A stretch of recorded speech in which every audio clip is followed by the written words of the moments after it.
The salt shaker froze in my hand midair. My name is David Hartley. 41 years old. Corporate attorney. We were having Sunday dinner, my wife Sophie, her aunt Margaret, and Sophie's 7-year-old niece Emma. A simple family meal that had suddenly become something else entirely. Emma had whispered it casually, like she was telling me the weather.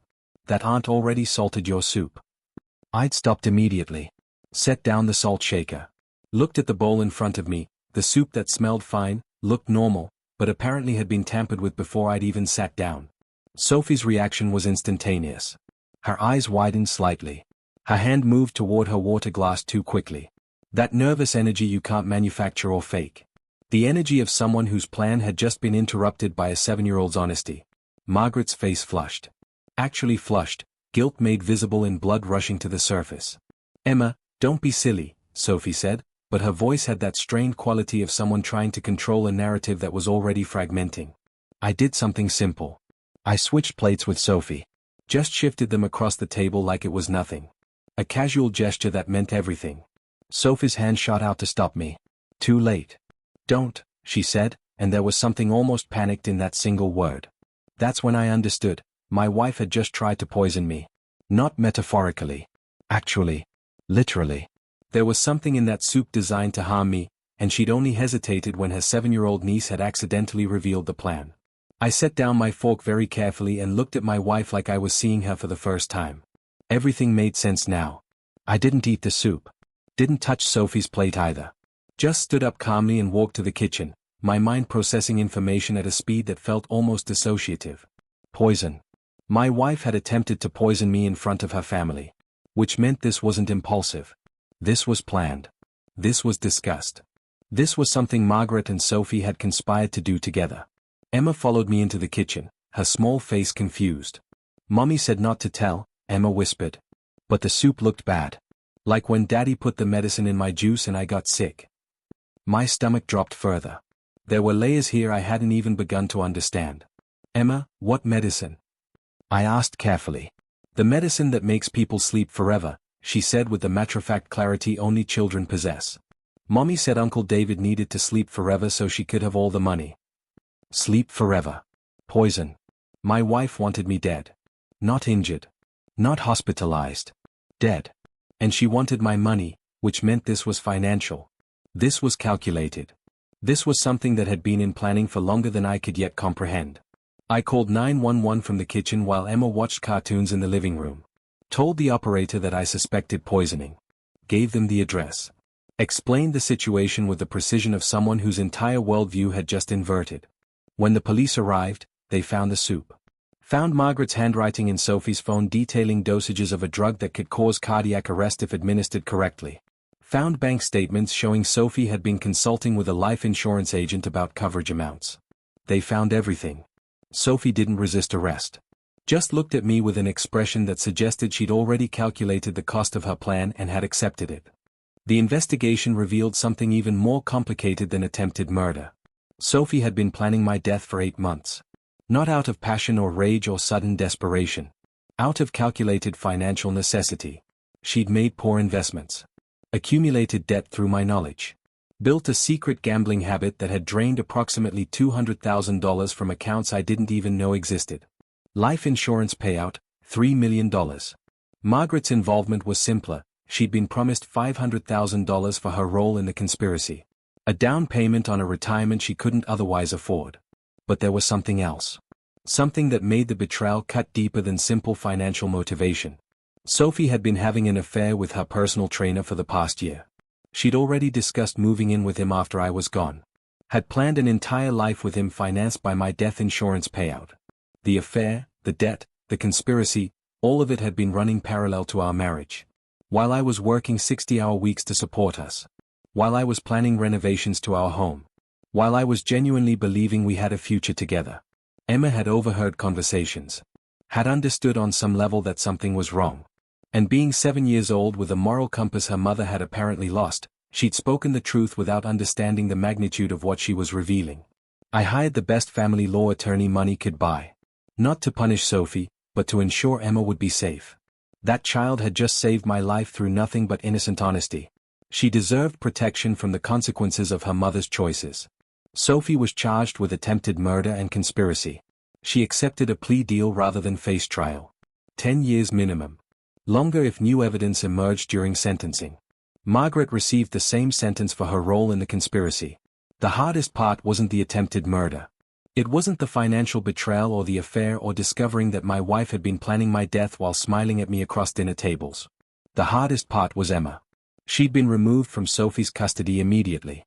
Child Protective Services had opened an investigation into whether Sophie's negligence, allowing a 7-year-old to overhear murder conspiracies, constituted additional abuse. I became Emma's guardian. Not because I had to, but because that child had literally saved my life, and I wasn't going to abandon her to the foster system for doing the right thing. The first months were difficult. Emma had nightmares. Had confusion about her mother. Had guilt, actual guilt, for revealing a secret that had destroyed her family. I spent countless nights explaining to a 7-year-old that she hadn't done anything wrong. That telling the truth was always right, even when the truth hurt people she loved. My lawyer advised me to pursue every legal avenue available. To sue Sophie for the attempted murder. To press additional charges. To maximize her suffering in the justice system. I considered it. Genuinely considered it. But then Emma asked me a question that changed everything. Does making mommy suffer forever make you feel better? I didn't have an answer. Not immediately. The truth was, I'd won completely. My wife was in prison. Her conspiracy had failed. I was alive. I had custody of the child she'd endangered through her recklessness. I had grounds to pursue civil litigation that would leave Sophie financially devastated for decades. But none of that made me feel better. It just made me feel tired. And I realized something crucial: revenge requires maintaining anger as a fuel source. Eventually, you run out of fuel and just have ashes. I stopped pursuing additional charges against Sophie. Not out of forgiveness, that would require a vulnerability I wasn't capable of offering her. But out of a recognition that maximizing her punishment served no purpose except to feed my own need for control. Emma needed stability. She needed a guardian who wasn't consumed by rage. She needed someone who could model mercy with boundaries. So I made a decision: I would let the legal system handle Sophie's punishment. 10 years. That was sufficient consequence for attempting to murder her husband while endangering her own child. I focused instead on rebuilding Emma's life. On creating safety. On demonstrating that the world wasn't entirely composed of people willing to destroy you for financial gain. Margaret's situation was more straightforward. Her sentence stood. She died in prison 3 years later from a heart condition. I didn't feel satisfied by her death. Just relieved that Emma would never have to encounter her again. Sophie's appeals process continued for years. She maintained her innocence in various petitions, claimed coercion from Margaret, claimed mental health issues. All of it fell on deaf ears because the evidence was overwhelming. I attended her sentencing hearing not to gloat, but to ensure the judge understood the full magnitude of what she'd attempted. Not for revenge. Just for clarity. Sophie looked at me from the defendant's table with an expression I couldn't quite read. Regret, perhaps. Or just resignation that her plan had failed catastrophically. Emma sat beside me during the hearing. She was 9 years old now. Old enough to understand that her mother had made choices that had consequences. Young enough to still hope that someday those consequences might lead to genuine change. I'd learned by then that hope and mercy are actually the same thing. 5 years after Sophie's conviction, she requested a meeting with me. Not through her lawyer. Directly. A letter delivered to my office asking if I'd visit her in prison. I agreed, though I wasn't entirely sure why. Perhaps closure. Perhaps something else I couldn't quite name. The prison visitation room was sterile and depressing. Sophie sat across from me, separated by a thick glass partition. She looked older, not just physically, but fundamentally diminished. Prison had aged her in ways that transcended mere years. I wanted to apologize, she said quietly, her voice muffled through the phone connection. For everything. For the poison. For the affair. For thinking I could murder you and simply disappear into a new life. I didn't respond immediately. Just listened. I've spent 5 years understanding that I was a coward, Sophie continued. I couldn't face my own failures, so I decided to eliminate the person who reminded me of them. You were successful. You were stable. You were everything I couldn't be. So I tried to destroy you. She was right about that much. Emma asked me something years ago, I said. She asked if making you suffer forever made me feel better. I didn't have an answer then. But I do now. What's the answer? Sophie asked. No, I said. It doesn't make me feel better. It just makes me tired. And I'm tired of being angry at you. Sophie began to cry. Not performed tears. Genuine tears of someone finally understanding the weight of what she'd done. Does Emma hate me? She asked. No, I said. She's learning to forgive you. But forgiveness isn't reconciliation. It's just moving forward. 2 years after that prison visit, I made a decision that surprised Emma but not myself. I hired a lawyer to help Sophie with her parole appeal. Not because I'd forgiven her for attempting to murder me, but because I'd finally understood that keeping her imprisoned indefinitely served no purpose except to feed my need for control. Emma asked me why I was helping her mother. Because revenge without mercy isn't victory, I told her. It's just extended punishment masquerading as justice. And I'm tired of being the kind of man who needs to punish people to feel powerful. Emma was 12 now. Old enough to understand nuance. Old enough to recognize that mercy and weakness aren't the same thing. Will Mommy come back to us? She asked. No, I said. Your mother will be released from prison, but she won't come back here. She'll rebuild her life somewhere else.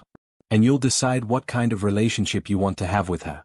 That choice belongs to you, not to me. Sophie was released after serving 7 years of her 10-year sentence. She didn't contact us immediately. Just disappeared into a quiet life in another state, working ordinary jobs, living modestly, trying to become someone her daughter could eventually respect. Emma received letters from her occasionally. Simple letters, no demands for reconciliation, no attempts at manipulation. Just a mother trying to acknowledge her daughter's existence without expecting forgiveness. Emma was learning something I'd had to learn the hard way, that people who hurt you can sometimes change. Not always. But sometimes.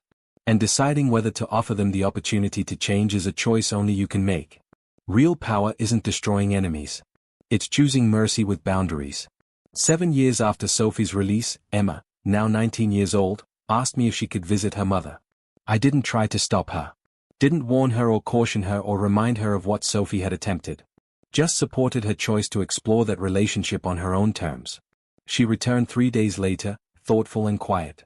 How was it? I asked. She's different, Emma said. Not because she's trying to be different for me, but because she's actually changed. She works at a community center helping people with addiction recovery. She volunteers. She doesn't ask me for anything. Do you forgive her? I asked. I don't know yet, Emma said honestly. But I'm learning to understand her instead of hating her. And understanding is the first step toward anything.